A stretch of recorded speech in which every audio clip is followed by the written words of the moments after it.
I'm going to show some tips on pooping and peeing in the woods, or discreet ways of doing it if you're out and about and there's not a public restroom available.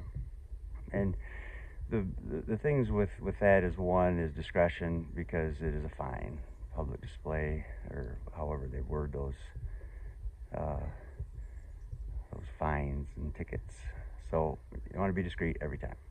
Number two, you want to be sure that the no tracks left behind policy is firmly followed. You want to no tracks left behind on that one. It's bad enough with breaking sticks or stealing a wildflower, but no poop or pee tracks is best, especially in places people go. And then the other is some of the ways that you might see that you need to be careful not to do harmful things to the environment. Some of the things that you read about how you, especially pooping in the woods, some of those things, some are important, some are kind of, oh, really? For example, digging a hole. You have to dig a hole deep enough where the bacteria can get down and below the root structure. No. That's what I'm going to show today, is another way that you don't have to carry a shovel with you and tell the whole world that you're going to go in the woods and dig a hole in the poop. It's kind of almost a cliche.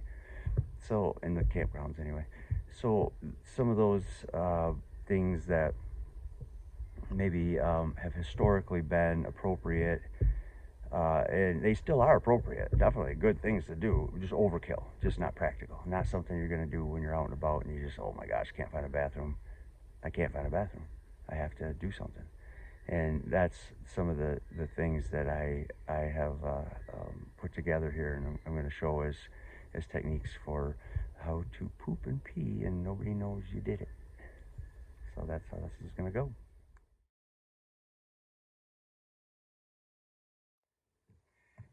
If you're out on a road and you get out and you gotta pee, you get off the road and you get on the non-road side, where the road's on the other side, and you get the truck like that, and then you do this.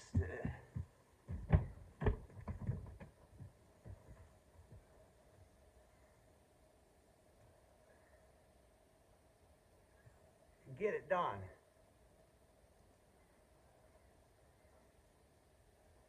Act like you're getting something out of the passenger side or something, maybe, or checking something over on the passenger seat.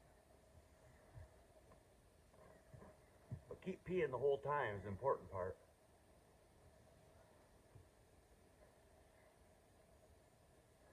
And don't do this.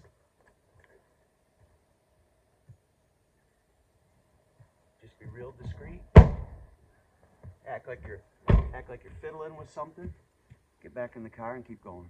That's how you pee on a road that's potentially busy, even drivers on it, and you have to get the job done. Tire, something's wrong with my tire. My tire, this tire. This tire's got something wrong with it. And act like you're checking the tire, but pee the whole time. And check the tire and look at it, maybe even take the cap off if you're that coordinated. Do double task. But look at the tire, full focus on the tire, concerned about the tire, but pee the whole time. That's another way that's less discreet than opening the car doors, but also easier to get caught if you're not doing it right. So 2 ways to pee on a busy road, and act like you're doing something with the vehicle. And that's how you can do it in populated areas. The next is going to be when you can get into the woods.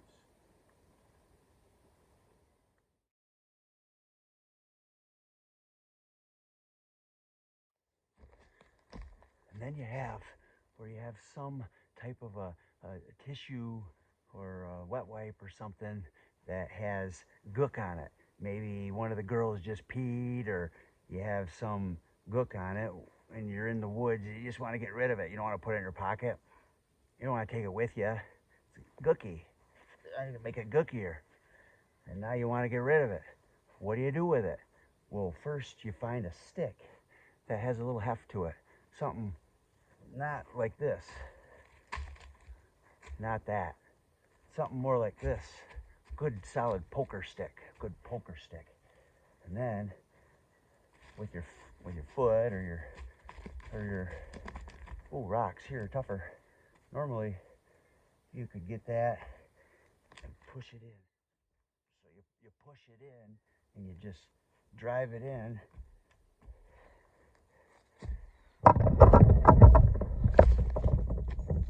Just see it there.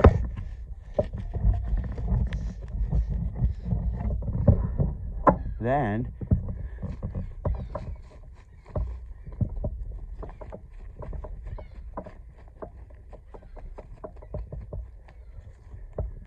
and nobody knows it's there. Then the worms and the bugs and dirt and all that'll eat it over time. Not very long time. Not for a tissue.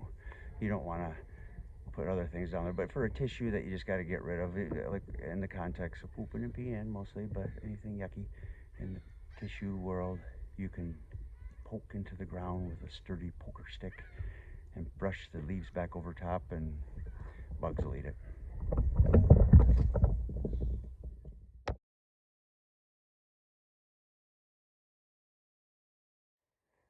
I got poop. So this is the perfect spot right here I've picked. It has the log that will be pooping underneath after lifting it, and a sturdy tree to hold on to for good lean back and making it go good. So this is a perfect pooping spot, and we're going to prepare this and get it ready for pooping, and then do the pooping, and then show that no tracks will leave no tracks. Nobody will know there's poop here, and that's so the next step is getting it ready. First on the getting it ready, you need a log. We're gonna poop under it, poop there, and then roll the log back on top. So the log width has to be big enough as your poop. So if you poop real big S curve, you might want a bigger log, or little deer-like droppings, and this is going to be great, or somewhere in between is good too. You don't have to overkill, because you can put some leaves over it for a little squeeze out maybe. So we get this ready. I'm going to poop there, get some of the leaves back so we can stuff them in, tuck them after. And then the tree that you hold to, you have to hold the tree. This is perfect because I can poop right where the log laid, and then I'll roll the log over it, and that poop will live under there, and the worms will eat it, and they'll be happy worms. It'll turn to dirt, and new trees will grow from it. So yeah. So now the next step is the pooping. So get the remote, get ready for the pooping. So for the pooping, I brought some tissue, and so I'll just set that right there.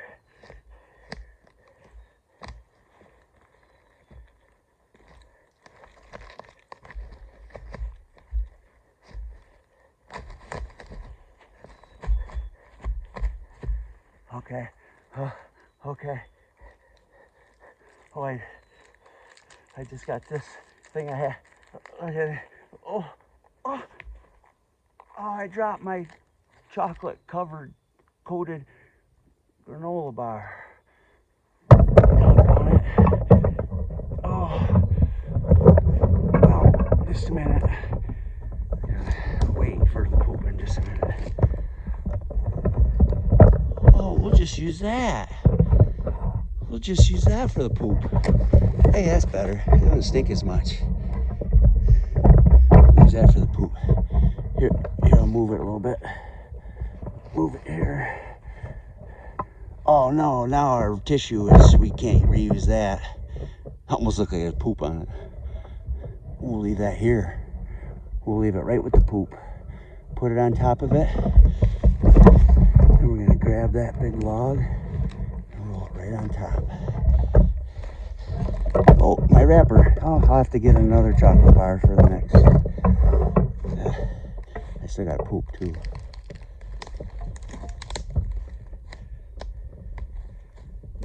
I get the remote. Oh geez, we'll pick up somebody else's garbage. A deer tag. Deer tag. But look, I can't see anybody pooped or even left a chocolate bar underneath that log with dirty stuff. So that is how you poop in the woods with very little effort. Find that perfect log, find that squatting spot. If you can't find the log right next to the perfect squatting grabber tree, sometimes you can carry the log over or just freehand it without a squatter tree. The key is to put it under a log or a large flat rock, something that gets it from being exposed to the sun and the air, gets it where the earth critters get it, the dirt eats it, and then that will get it away from being the environmental hazard that people have traditionally been worried about.